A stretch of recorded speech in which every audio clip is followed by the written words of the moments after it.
Hi everyone. Legal metrology ഇൻസ്പെക്ടറിൻ്റെ pre coaching ക്ലാസ്സിലേക്ക് എല്ലാവർക്കും സ്വാഗതം. നമ്മൾ ഇതിനു മുമ്പ് കഴിഞ്ഞ ക്ലാസ്സിൽ ഒരു അനാലിസിസ് നടത്തിയിരുന്നു. ഏത് പോർഷനിൽ നിന്നാണ് ഫിസിക്സിൽ കൂടുതൽ ക്വസ്റ്റ്യൻസ് വന്നിരിക്കുന്നതെന്ന്. അപ്പോൾ ഇന്ന് നമ്മൾ ഫിസിക്സിൽ തന്നെ ഒരു ടോപ്പിക്കാണ് എടുത്തേക്കുന്നത്. ഒരു ക്വസ്റ്റ്യൻ 2016 ക്വസ്റ്റ്യൻ പേപ്പറിൽ നിന്നുള്ളൊരു ക്വസ്റ്റ്യൻ എടുത്തേക്കുന്നത്. അപ്പം നമുക്കിതിൻ്റെ ആൻസർ എങ്ങനെയാണ് കണ്ടുപിടിക്കുന്നത് നോക്കാം. ക്വസ്റ്റ്യൻ വളരെ സിമ്പിളാണ്. ജസ്റ്റ് നമുക്കൊരു പഠിച്ചിട്ടുള്ള തിയറി ബേസിക്കായിട്ട് അറിയുന്ന ആൾക്കാർക്കൊക്കെ ആൻസർ ചെയ്യാൻ പറ്റുന്ന രീതിയിലുള്ള ക്വസ്റ്റ്യൻസ് ആണ് കൂടുതലായിട്ട് വന്നിട്ടുള്ളത്. ക്വസ്റ്റ്യൻ ഇതാണ്: a person sitting inside a car is safe because options ഉണ്ട്. A, the electric field inside the car is equal to field outside. B, the electric field inside the car is zero. C, the electric field inside the car will be cancelled by lightning. D, the electric field inside the car is infinity. ഇത് +2 level almost clear ആയിട്ടുള്ള thorough ആയിട്ടുള്ളവർക്കൊക്കെ answer ചെയ്യാൻ പറ്റിയതാണ്. നിങ്ങൾക്ക് already കുറേ പേർക്ക് answer കിട്ടിക്കാണും. പക്ഷെ നമുക്ക് തിയറിയിലേക്ക് പോകാം. ഓക്കെ, അപ്പം നമ്മളൊരു കാറിൻ്റെ കാര്യമാണ് പറഞ്ഞേക്കുന്നത്. ഒരാൾ കാറിൽ അകത്തിരിക്കുകയാണ് ലൈറ്റ്നിങ്ങിൻ്റെ സമയത്ത്. അപ്പം നമുക്ക് തൽക്കാലത്തേക്ക് ഈ കാറിനെ നമുക്കൊരു സ്പെറിക്കൽ ഷേപ്പായിട്ട് എടുക്കാം. ഇനി വരച്ചത് കറക്റ്റ് ഒന്നും ആകത്തില്ല, പക്ഷെ എന്നാലും സ്പെറിക്കൽ ഷേപ്പായിട്ട് എടുത്തു. അപ്പോൾ ഇതിൻ്റെ അകത്തൊന്നുമില്ല, കാറിനകത്തൊന്നുമില്ല, പുറത്താണ് മെറ്റാലിക് സർഫസ് ഉള്ളത്. ഓക്കെ, നമുക്കറിയാം ഇലക്ട്രിക് ഫീൽഡ് കണ്ടുപിടിക്കാനായിട്ട് ഏറ്റവും സിമ്പിളായിട്ട് കണ്ടുപിടിക്കുന്ന ഇക്വേഷൻ ഏതാണ്, അല്ലെങ്കിൽ ലോ ഏതാണ്? ആ ലോ ആണ് ഗോസസ് ലോ. അപ്പോൾ ഗോസസ് ലോ വെച്ചിട്ടാണ് ഇലക്ട്രിക് ഫീൽഡ് കണ്ടുപിടിക്കുക. അപ്പോൾ ഈ ഗോസസ് ലോയുടെ ഇക്വേഷൻ എന്തായിരുന്നു? Integral over a close surface E dot d എന്ന് പറഞ്ഞ area equal to Q enclosed divided by epsilon 0. ഇത് ഇലക്ട്രോസ്റ്റാറ്റിക്സിലുള്ള ബേസിക് ഇക്വേഷൻ ആണ് ഈ പറയുന്നത്. അപ്പോൾ ഈ ഇക്വേഷൻ എന്താ പറയുന്നത്? ഇലക്ട്രിക് ഫീൽഡാണ് E എന്ന് പറയുന്നത്. എവിടത്തെ? ഒരു ക്ലോസ്ഡ് ആയിട്ടുള്ള ഗോഷ്യൻ സർഫസ്. ഇപ്പം ഞാൻ എടുക്കുന്ന ഗോഷ്യൻ സർഫസ് സിലിണ്ടറിക്കൽ ആണ്. അപ്പം എങ്ങനെ വേണമെങ്കിലും ഗോഷ്യൻ സർഫസ് നമുക്ക് എടുക്കാം. അപ്പോൾ ഈ ഒരു സർഫസിൻ്റെ ഏരിയയാണ് ഡി എ. അപ്പോൾ അതിൻ്റെ ഇലക്ട്രിക് ഫീൽഡിൻ്റെ ഡോട്ട് ഡി എ എന്ന് പറഞ്ഞാൽ ആ ഇൻ്റഗ്രലിൻ്റെ വാല്യൂ എന്താണെന്ന് പറഞ്ഞേക്കുന്നത്? ആ ഒരു ഗോഷ്യൻ സർഫസ് എൻക്ലോസ് ചെയ്ത ചാർജ് ഡിവൈഡഡ് ബൈ എപ്സിലോൺ 0. ഇതാണ് ഇതിൻ്റെ വാല്യൂ. അപ്പം നമുക്ക് കിട്ടേണ്ടത് ഈ ഒരു ഇലക്ട്രിക് ഫീൽഡിൻ്റെ വാല്യൂ ആണ്. അപ്പം നമ്മൾ നോക്കുകയാണെങ്കിൽ നമ്മൾ നേരത്തെ എടുത്തെന്ന് വെച്ചാൽ സ്പെറിക്കൽ സർഫസ് ആയിരുന്നു അല്ലേ? സ്പെറിക്കൽ സർഫസ് ഞാൻ എടുത്തു. സ്പെറിക്കൽ സർഫസ് എടുത്തപ്പോൾ ഞാൻ ഈ സർഫസ് പറഞ്ഞു ഇതൊരു ഹോളോ സ്ഫിയർ ആണ്. ഹോളോ സ്ഫിയർ എന്ന് പറഞ്ഞാൽ എന്താ അർത്ഥം? അകത്തൊന്നുമില്ല, റബ്ബർ പന്തൊക്കെ പോലെ. അതിൻ്റെ അകത്ത് ഒന്നും ഉണ്ടാകത്തില്ല, പുറത്ത് മാത്രമേ ഉണ്ടാകത്തുള്ളൂ. പക്ഷെ നമ്മുടെ മെറ്റാലിക് ആണ്. അപ്പം നമ്മൾ മെറ്റാലിക് ആയിട്ടൊരു ഹോളോ സ്ഫിയർ എടുത്തു. അപ്പോൾ ഇവിടെ നമുക്ക് ഇക്വേഷൻ എഴുതാം. Integral over the close surface E dot d A equal to Q enclosed divide by epsilon 0. ഇനി നോക്കുക, ഈ ഓവർ ദ ക്ലോസ് സർഫസ്. അപ്പം ഞാൻ ഈ അകത്തൊരു ക്ലോസ് സർഫസ് എടുക്കുക, അല്ലെങ്കിൽ നമ്മൾ ഇതിനെ സർഫസിൽ തന്നെ ഒരു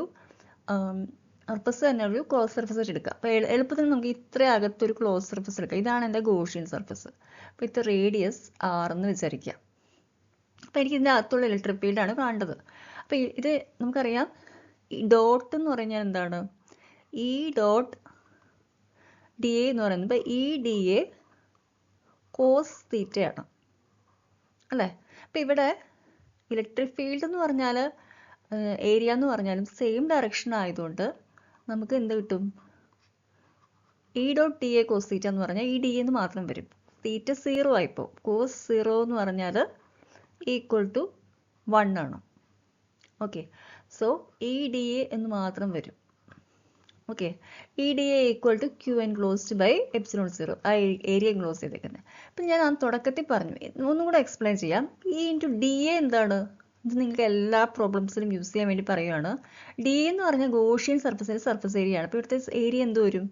ഒരു സ്പിയർ ആണെങ്കിൽ സ്പിയറിൻ്റെ സർഫസ് ഏരിയ എന്ന് പറയുന്നത് 4πr². So that is equal to Q by epsilon 0. Q by epsilon 0. ഇത്രയും നമ്മൾ എഴുതും. നോക്കേണ്ടത് ക്യൂ എൻക്ലോസ്ഡ് എന്താണെന്നാണ്. നിങ്ങൾ നോക്കൂ, ഞാൻ പറഞ്ഞു, തുടക്കത്തിലേ പറഞ്ഞു, ഇതിൻ്റെ ഒരു ബോൾ പോലെ എടുത്തു കഴിഞ്ഞാൽ ഇതിൻ്റെ പുറത്ത് മാത്രമേ ഉള്ളൂ, അകത്തൊന്നുമില്ല. അപ്പം ഞാൻ എടുത്തേക്കുന്ന ഗോഷ്യൻ സർഫസിൻ്റെ അകത്ത് ചാർജ് എന്തെങ്കിലും എൻക്ലോസ് ചെയ്തിട്ടുണ്ടോ? ഒരു ചാർജും ഇല്ല, കാരണം ഒന്നുമില്ല, ഹോളോ ആണ്. അപ്പം ചാർജ് എൻക്ലോസ് എന്ന് പറഞ്ഞാൽ എത്രയാണ് വാല്യൂ വരുന്നത്? സീറോ വരും. 0/ε0. അപ്പം എന്താ സംഭവിക്കുക? E × 4πr² എന്ന് പറഞ്ഞാൽ that is equal to simply equal to 0. അതിൻ്റെ അർത്ഥം എന്താ? ഒരിക്കലും r 0 ആവാൻ പറ്റത്തില്ല, കാരണം നമ്മുടെ ഗോഷ്യൻ സർഫസ് അല്ലേ. That cannot be 0. So E is equal to 0. എന്താ? Electric field inside A hollow sphere എന്ന് പറയുന്നത് 0 ആയി അല്ലേ. ഇലക്ട്രിക് ഫീൽഡ് ഇൻസൈഡ് 0 ആണെങ്കിൽ അതിലൂടെ ഇപ്പോൾ ഞാൻ എടുത്തേക്കുന്ന ഒരു സ്പിയർ ആണ്. സ്പിയറിന് പകരം ഞാൻ എടുക്കുന്നത് ഒരു കാറാണെന്ന് വിചാരിക്കുക. ഒരു കാർ എടുത്തു എന്ന് വിചാരിക്കുക. സ്പിയറിന് പകരം കാർ. ഈ കാറിന്റെ മെറ്റാലിക് ബോഡിയാണ്. അകത്ത് നമ്മൾ സ്പിയറിന്റെ പോലെ തന്നെ ഒന്നുമില്ല, ഹോളോ ആണ്. അപ്പോൾ ഹോളോ ആണെങ്കിൽ ഇലക്ട്രിക് ഫീൽഡ് ഇൻസൈഡ് 0 ആണെന്നാണ് നമ്മളിപ്പോൾ കണ്ടത്. ഇലക്ട്രിക് ഫീൽഡ് ഇൻസൈഡ് 0 ആണെങ്കിൽ അതിൻ്റെ അർത്ഥം എന്താ? There is no current pass through it. അകത്തിരിക്കുന്ന മനുഷ്യന്മാരുടെ ആ മനുഷ്യന്മാരിൽ കൂടെ there will be no current pass through the person inside. അപ്പോൾ അയാൾ സേഫ് ആണോ? അതെ, സേഫ് ആണ്. അപ്പോൾ സേഫ് ആവാനുള്ള കാരണം എന്താണ്? സേഫ് ആവാനുള്ള കാരണം the electric field inside the car is 0. അപ്പം നമ്മൾക്ക് തന്നിരിക്കുന്ന നമ്മുടെ ക്വസ്റ്റ്യനിൽ നമ്മുടെ കറക്റ്റ് ആൻസർ ഏതാണ്? Option B. ഓപ്ഷൻ ബി ആണ് correct answer, because electric field inside the car is 0. നമുക്ക് ഇതൊരു ശരിക്കും സിമ്പിളായിട്ട് പറയുവാണെങ്കിൽ, ഇതിപ്പോൾ ഞാൻ ജനറലൈസ്ഡ് ഒരു കേസാണ് പറഞ്ഞത്, കാരണം ഏത് പ്രോബ്ലം വന്നാലും ചെയ്യാൻ പറ്റും. പക്ഷേ ഇത് സിമ്പിളായിട്ട് പറയുവാണെങ്കിൽ this act as A Faraday cage almost എല്ലാവർക്കും അറിയാവുന്നൊരു കാര്യമാണ്. അപ്പോൾ ഇതിൻ്റെ അകത്ത് നമ്മൾ സേഫ് ആയിരിക്കും, അകത്ത് ഇലക്ട്രിക് ഫീൽഡ് ഉണ്ടാവില്ല. അപ്പോൾ ഒരു കണ്ടക്ടർ എടുത്തു കഴിഞ്ഞാൽ എന്താ സംഭവിക്കുക? ഒരു car is made up of A conducting material. അപ്പോൾ വെൻ ലൈറ്റ്നിങ് ഹിറ്റ് ചെയ്യുമ്പോൾ ഈ charges will spread over the outer surface of the car. അപ്പം അങ്ങനെ charges will be only on the outer surface of the car.